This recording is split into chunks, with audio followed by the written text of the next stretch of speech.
In the beginning, there was nothing. There was an eternal stillness where light and darkness existed as two forces in harmony.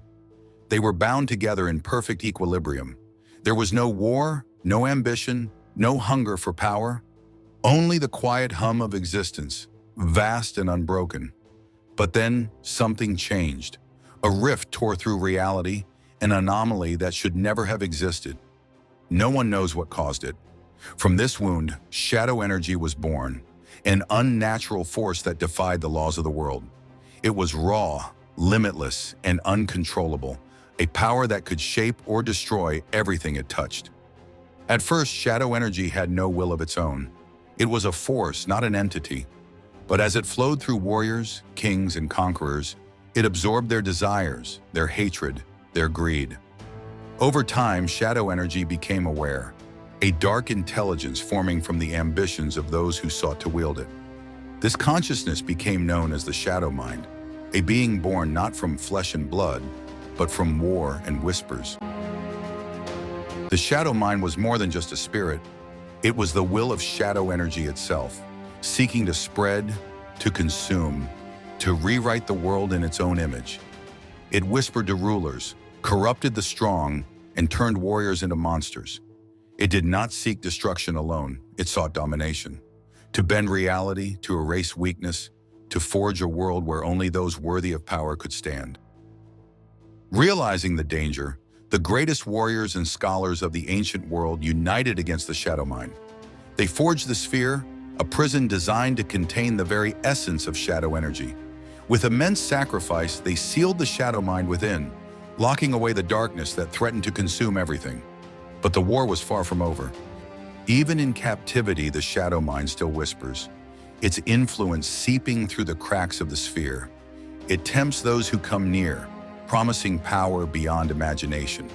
The sphere was meant to be a prison, but to those who crave strength, it is a key that once turned could unleash a nightmare upon the world once more. And the shadow mind waits. The Dynastian girl that I fought earlier back then, she introduced herself as Ling, but later she revealed her true name, June. It seems she had her reasons for hiding her identity at first, and now she's in danger. June doesn't have much time. At dawn, the Legion will execute her, blaming her for a crime she may not have committed. She says the Dynasty never planned to attack, only one man acted on his own. But the Legion doesn't care about details. They want someone to pay. And she's not just facing the Legion. There's someone else, a Fender, a former soldier turned convict. He just wants revenge from the Dynastians by punishing June. And that convict is in my hands now.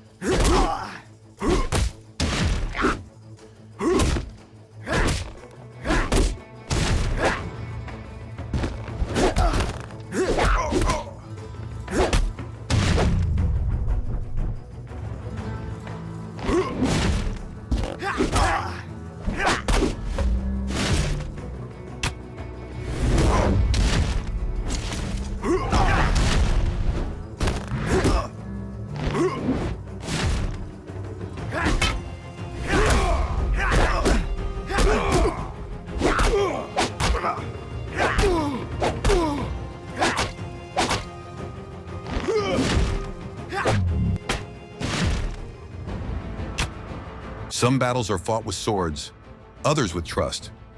I was prepared for neither when I met June. She begged for my help. As Sarge said, "We will execute her at dawn." I could have walked away, let her fate be decided by dawn, but something told me this wasn't just about her, it was about the truth. The night was meant for escape, not bloodshed, but some men stand between you and freedom, forcing you to decide, fight or surrender. I made my choice.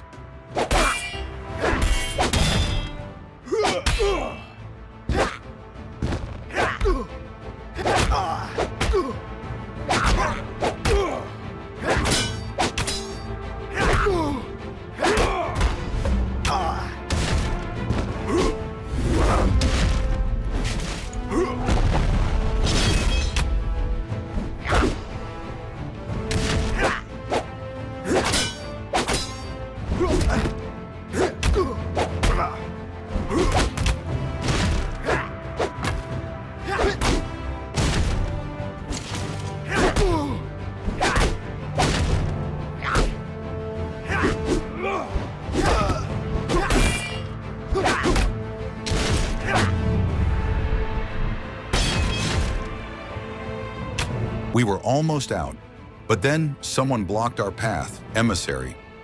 June knew him, but he wasn't here to talk. His eyes were on me, and in the next moment, he attacked. June calmed him down before things got worse. She told him I helped her escape. He wasn't happy, but at least he listened. And good thing he did, because he knew where we needed to go next.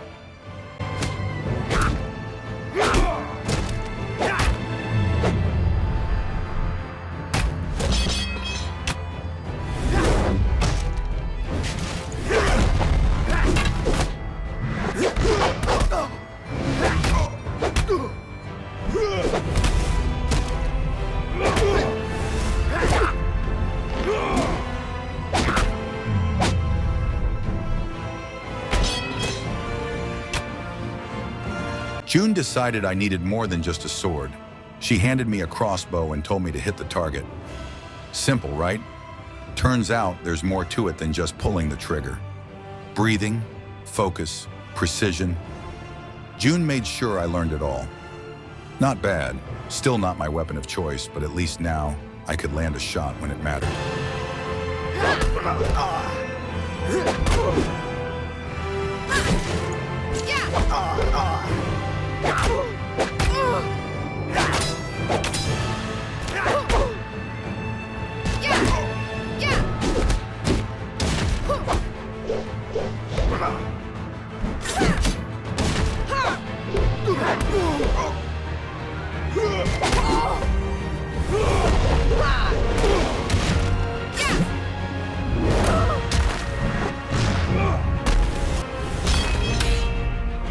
We finally found Gizmo. He was not hiding, he was waiting, and he wasn't too happy to see me. He acted like this was all some big joke. He bragged about selling shadow energy for a fortune, calling himself a rich man. But he didn't want to talk, he wanted a fight. And when men like him hold the keys to destruction, the world burns.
He thought I was weak and he could take me down with his bare hands. He was not expecting to lose, as he shouldn't have because he is really a good swordsman. He attacked with full force every time he hit me. But this fight isn't about winning anymore. It's about stopping what comes next, because Sarge is about to wield the shadow energy. June's mission wasn't just hers. She had a partner, and now he was here, hidden, watching, worried about her. Some enemies stand in your way. Others hide in the dark, waiting for you to prove yourself. This one wanted to test me. He didn't trust me, thought I was a risk to their mission. So he tested me, an invisible opponent, fast, precise. I had to rely on instinct.